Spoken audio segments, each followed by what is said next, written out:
ఏం శివయ్య? అదేంటి పట్టపగల్లో చందమామ గురించి పాడుతున్నావు? అడుగో వచ్చాడుగా. ఎక్కడా? ఏడి? నువ్వే. ఏ కాదా? గుండ్రటి మొహం, చక్రాల్లాంటి కళ్ళు, ఎన్నెలల్లే నవ్వు. అయితే పాడుకో. ఏ శివయ్య, కాస్త ఇటొచ్చి ఈ ప్రద్దెళ్ళు అందడం లేదు. వీపు అందకుండా ఎందుకు పెట్టుకున్నావు? మీ ఆడాళ్ళతో ఎప్పుడు అవును, వెంకటస్వామి తాళ్ళిబొట్టు తీసుకురాగానే నీకు పెళ్లి అయిపోతుంది అన్నమాట. ఎట్టా అవుద్దయ్యా, నాకంటే పెద్దాడివి, నీకే కంది. నన్ను చేసుకోనందిగా, ఇంకెట్ట అవుతుంది? ఎవరంది? మా మావయ్య కూతురు చిట్టి. బంగారు కొండవి, నిన్న అంది. ఎందుకంది? మా నాయనమేమో శివయ్యని నీ మొగుడు చిట్టి అంది. చిట్టేమో నేను నీ పెళ్ళానా బావా అని నన్ను అడిగింది. నాకేం తెలుసు, నానమ్మ అడుగు అన్నాను. అన్నిటికీ నానమ్మ అనేవాడికి పెళ్ళందుకు అని చెప్పి నా తల మీద మొట్టకాయ వేసి వెళ్ళి పోసి పిచ్చి మొద్దా, మంచి పని చేసిందిలే. ఇదిగో ఓ మంచి లగ్గం చూసాయి, మన ఇద్దరం మరవాడేద్దాం.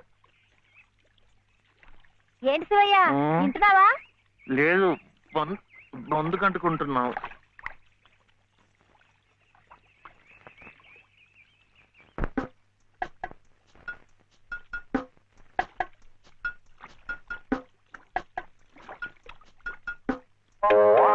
ఏం శివయ్య, పెళ్ళనగానే చేతికేదో కరెంట్ వచ్చినట్టుగా ఉంది. కరెంటే కర్మ, మను అయితే మన ప్రేమ పట్టపగ్గాలు ఉండవు. ఊరి సచ్చినోడా నువ్వా? ఎల్లెలా ఏటే సుబ్బులు, చెయ్యి మారగానే సాకు తగిలిందటే చుట్టుకున్నావు. పట్టేవాళ్ళ బుద్ధేంటో ఆ చెయ్యి వాటంలోనే తెలిసిపోద్ది. అమ్మో!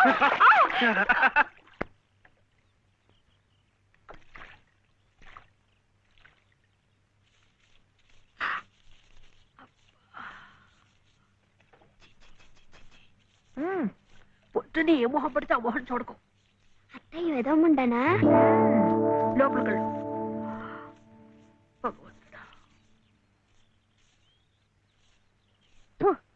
పొద్దున్నే నీకెందుకులే మా పళ్ళు, అవి అక్కడ పడేసి లోపలికి వెళ్ళు. పర్వాలేదులే వదినా, ఇందులో తప్పే ఉంది. తప్పే ఉంది అని నిలదీసి అడిగితే నేనేం చెప్పను? నిన్న పొద్దున్నే నీ మొహం చూశాక ఆ పక్కింటి ఆయన కాలు జారి పడ్డాడట. వాళ్ళ ఆవిడ ఒకటే తిట్టిపోసింది.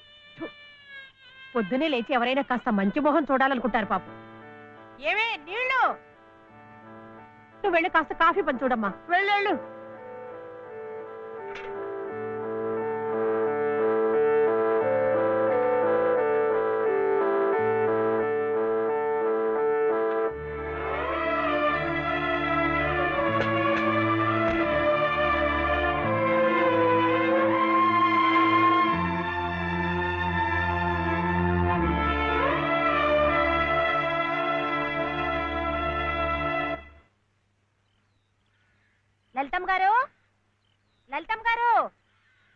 లలితమ్మ గారు, అదేమిటి రోజు ఎంచగ్గాను దుర్గమ్మ గారు అని నా పేరు పెట్టి పిలిచేదానివి, ఈ రోజు ఏమిటి లలితమ్మో అంటా గావు కేకలు? దుర్గమ్మ లలితమ్మ అయిపోయింది ఏమిటి?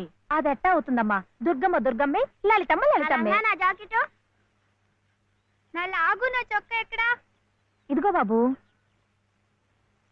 తమ చీరలు 2 రాసుకోండి. ఒరే చెంప అక్కడ పెట్టరా.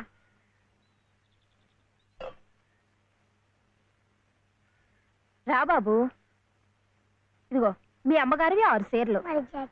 ఇదిగో ఉన్నాయి, ఇవి నీ చట్లు నిక్కర్లు, జాగ్రత్తగా పట్టుకెళ్ళు. అమ్మో, ఇన్ని బట్టలే? మొగుడుతో కాపురం చేసే నేనే ఒంటి మీద బట్ట రాతి మీద బట్టతో అఘోరిస్తున్నాను. మొగుడు లేని ఇవిడి గారికి అమ్మా రేవుకు 6 చీరలే. ఇట్ట ఈ స్త్రీలకి ముస్త్రీలకి ఆయన గారి సంపాదన అంతా తగలేస్తే నేను నా బిడ్డలు అడుక్కు తినాల్సిందే. చిచ్చి మీ బట్టలే అనుకున్నాను, మీ మనసు కూడా నీరకాయ పట్టి మురికెత్తిపోయింది. ఒక్కసారి మీ ఆయన గారు ఉడకేసి ఇస్త్రీ చేస్తే నా స్వామి రంగా. ఏమిటే గొడుగుతున్నావు? అబ్బే ఏం లేదమ్మా. అయినా మీరు కూడా ఏందమ్మా, దేవుడు ఏదో చిన్న చూపు చూడబట్టి ఆవిడ మీ ఇంటికి వచ్చింది గాని నిన్నటిదాకా ఆవిడ లక్షణంగా బ్రతికిన మనిషేగా. అంటావు మధ్యలో నీ సమయం పోయింది. బట్టలు ఎక్కువేస్తే డబ్బు బాగా గుంజొచ్చని నీ ఆలోచన. ఆవిడ గారి బట్టలకి మీరేం డబ్బు ఇవ్వక్కర్లేదులేండి. పుట్టాడు కష్టంలో ఉంది. ఆవిడికి ఈ పాటి సాయం చేస్తే పుణ్యమైనా దక్కుద్ది. ఆహా, అంత పుణ్యం కావాలంటే నీ కొంపకి తీసుకెళ్లి నెత్తిన పెట్టుకు పూజించు ఈ సంతని. ఆవిడ రావాలే గాని ఆ మాత్రం అన్నం పెట్టలేకపో. మా కొంపలు ఇరుక్కు కావచ్చు కానీ మా మనసులు ఇరుక్కావు. మనసులు గుండెలు కోసి పెడితే సంతోషపడే ఘటాలు కావు. ముప్పుద్దులా మేపినా మనుషులు పీక్కు తినే రకాలివి. అమ్మా అమ్మ అన్నం పెట్టవా? వచ్చి భుంచొద్దు గాని పద, బడికి టైం అవుతుంది. ఏమ్మా, పిల్లాడికి అన్నం పెట్టకుండానే స్కూలుకు పంపుతున్నావు? మాటంటేనే మూతి విరుపులైతే చాలా కష్టం. ఈ పూటైతే మానిపించావు, మధ్యాహ్నం తప్పుతుందా, సాయంకాలం తప్పుతుందా, రాత్రికి తప్పుతుందా? ఈ ఒక్క పూట ఆదా చేస్తే మాకేం మిగిలేదు లేదు. శుభ్రంగా కూర్చోపెట్టి వెళ్ళవయ్యా, వెళ్ళు. అది కాదు వదినా, నిన్న పొద్దున అన్నం తిని కక్కుకున్నాడు, అందుకని. పడ్డలేదంటే ఇడ్లీలు బొడ్లీలు చేస్తాననుకుంటున్నావేమో. 3 రోజులు అన్నమైనా కుండలో వేస్తే ఎగబడి తింటారు నా బిడ్డలు. వీడు అలవాటు చేసుకుంటాడులే వదినా.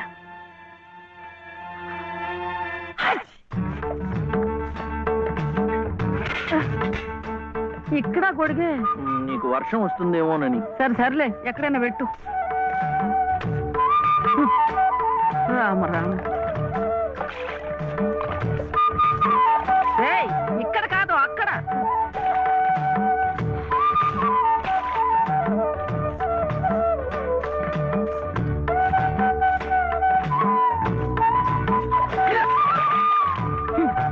రామచంద్ర,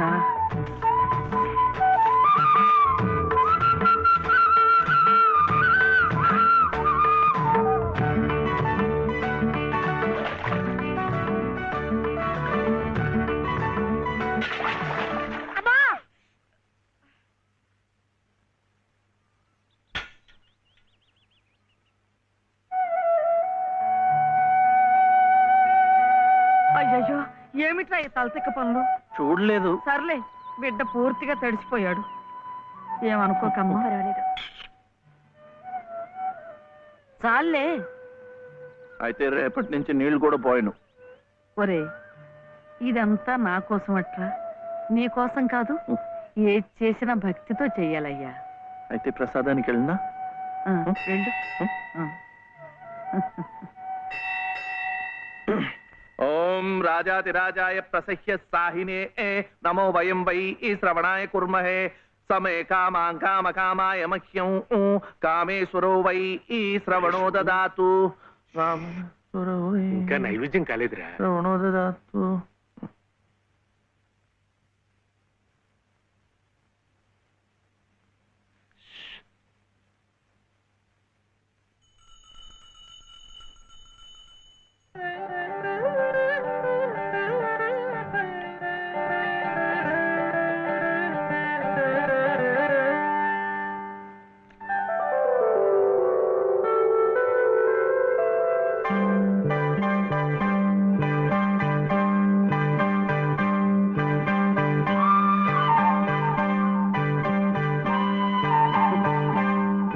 చూస్తున్నానండి, మీరు తినకుండా అంతా బాబుకే తినిపిస్తున్నారు.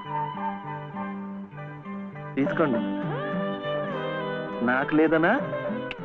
నేను మళ్ళా అడిగితే ఇస్తారు. ఈ గుడి మాకు బాగా తెలుసు. నేను మా నానమ్మ రోజు వచ్చి ఇదంతా కడిగి ముగ్గులేస్తాంగా. తీసుకోండి, తీసుకోండి. తీసుకోమ్మా. అసలు దేవుడు గర్భగుడిలో ఉంటే వీడు ఊరేగింపుకు వెళ్లే ఉత్సవ విగ్రహం లాంటి వాడు. పుణ్యమే. రాజమ్మ, ఆ అమ్మాయి ఎవరో తెలుసుగా? మన చలపతి చెల్లెలు లలిత. అలాగా, నేను గుర్తుపట్టలేదు.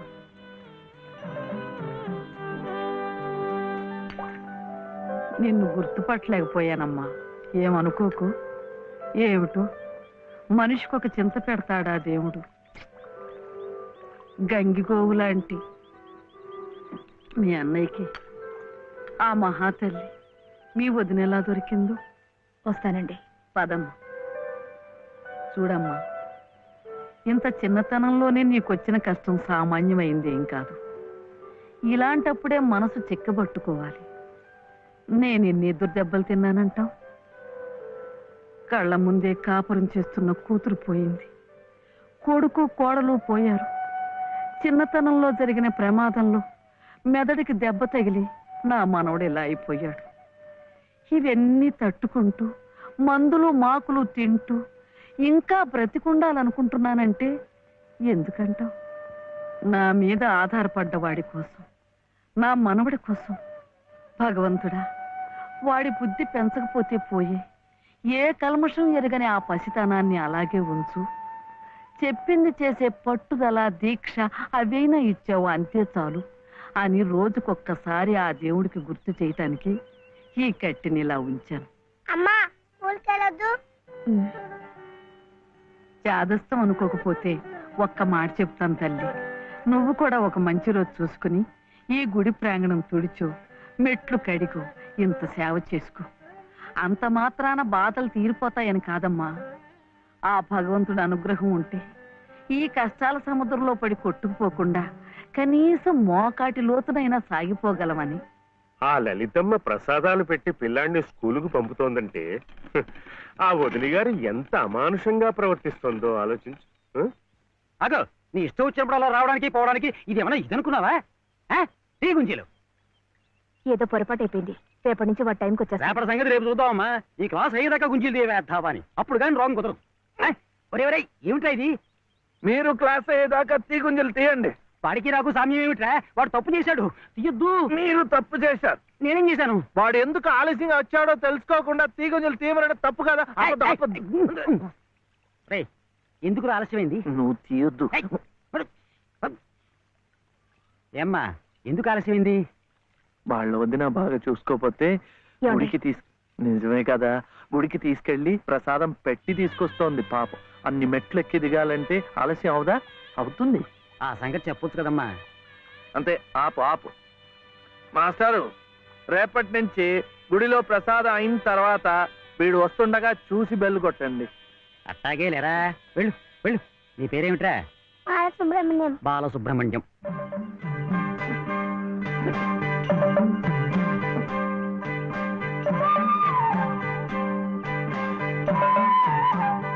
తెలుసుందిలేండి, మీ పేరు లలిత, నా పేరు చెప్పనా, వీర వెంకట సత్య శివసుందర రామయ్య. మీ పేరులో 3 అక్షరాలే, లలిత. నా పేరులో 3 ఉన్నారు. వీర వెంకట సత్య అన్నవరం స్వామి, శివ నేను, సుందరరామయ్య మా తాతయ్య. మరి మీ పేరులో ఎవరున్నారు? ప్రస్తుతానికి నేను, మా బాబే.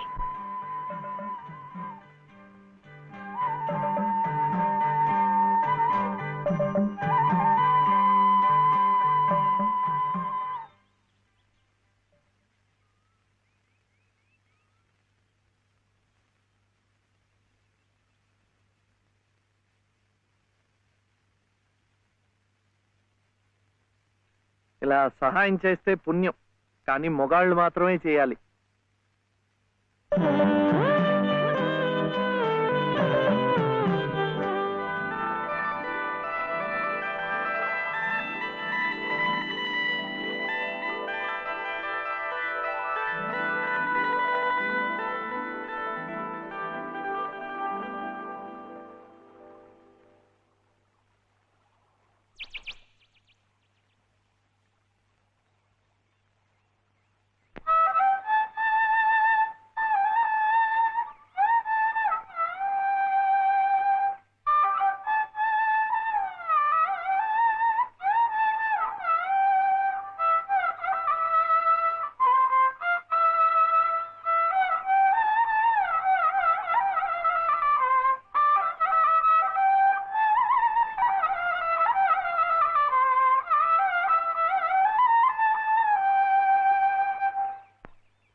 ఇది మా నానమ్మ పాడేది.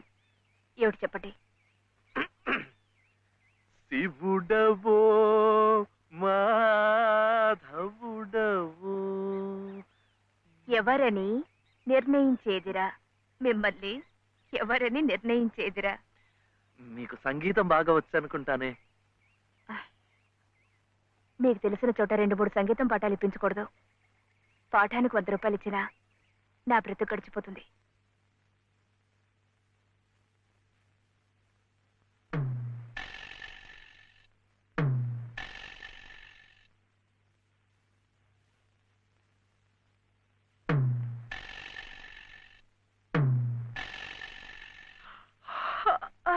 ఏమిటే ఏమిటి అప్పుడే ఆవలింతలు? పెళ్లినాడు హోమం చుట్టూ తిరుగుతుంటే పురోహితుడు చెప్పాడు కాబట్టి తిరుగుతున్నారు అనుకున్నాను. తెల్లవారులు మంచం చుట్టూ కూడా అలాగే తిరుగుతారని నాకేం తెలుసు? పాడుగాను బుద్ధి. తిరుగుతున్నానంటే ఏ కోణంలో చూస్తే నువ్వు అందంగా ఉంటావో చూస్తున్నా. నా అందం చూడటానికి ఈ జన్మ సరిపోతుంది. నా కడుపు పండటానికి మరో జన్మ పడుతుంది. పడితే పట్టని ఏమిటి? అన్ని జన్మలకి నేనే నీ మొగుణ్ణి. మావయ్య ఇటు దిగు దిగు. అలా చూడకూడదు రాత్రిపూట. ఏమిటయ్యా రా. మధ్యలో వాడిందికే నువ్వు కూర్చో. నువ్వు వెళ్ళరా, వెళ్ళు. ఇవ్వు.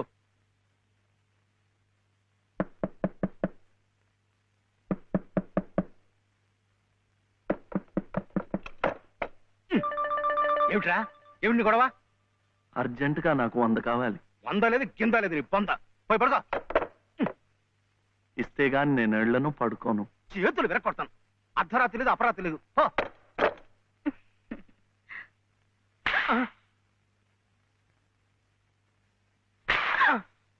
అల్లుడు, ఏమిటండి మీరు కిటికీ? అది కాదయ్యా, ఇందాకడేదో నేను అడిగినట్టున్నాడు, నువ్వేమో కాదన్నట్టుకున్నావు. అందుకన్నాడు కొరడా ఇచ్చుకొని రక్తాలు వచ్చేలా కొట్టుకు చేస్తున్నాడు. సావనివ్వండి, నేను లొంగను. అయితే నేను ఈ ఘోరం చూడలేను. నేను ఇప్పుడే గోదాట్లో దూకు చేస్తా. ఉండు నాన్న, నీతో పాటు నేను కూడా తూగి చచ్చిపోతాను. ఆగు. పగలు లేదు రాత్రి లేదు, ఒకటి ఈతల పోటీలు ఇద్దరికి. రాడు చూడాడు ఎలా కొట్టుకి దిగిపోతున్నాడు. అయినా ఆడు అడిగింది లచ్చలా కోట్ల ఓ కొంద. మీకు 100లాగా కనిపిస్తున్నాడు మీ బొంద. ఇలా 10 సార్లు 10 వందలు వస్తే ఎన్ని వందలు అవుతాయి నా బొంద? ఇలా ఇప్పటికిప్పుడు కావాలంటే చిల్లర ఎక్కడి నుంచి తీసుకోవాలి వాడు బొంద? ఇదిగో బాబు అందా. అలా కొట్టుకోకూడదమ్మా.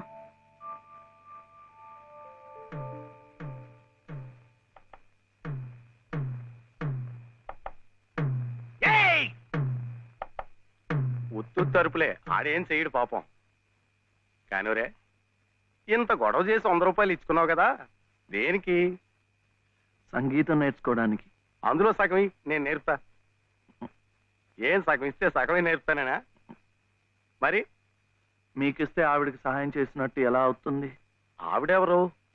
లలితమ్మ గారు. అదా సంగతి. బాగుందిరా.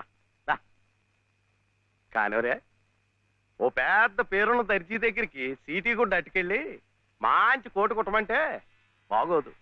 అట్లాగే బాగా శాస్త్రం తెలిసిన మనిషి దగ్గరికి వెళ్ళి నీ లొల్లాయి పదాలు పాడే కంఠంతో సంగీతం నేర్పమంటే చచా, దానికి రాగం తానం తాయి ఎన్నుండాలా?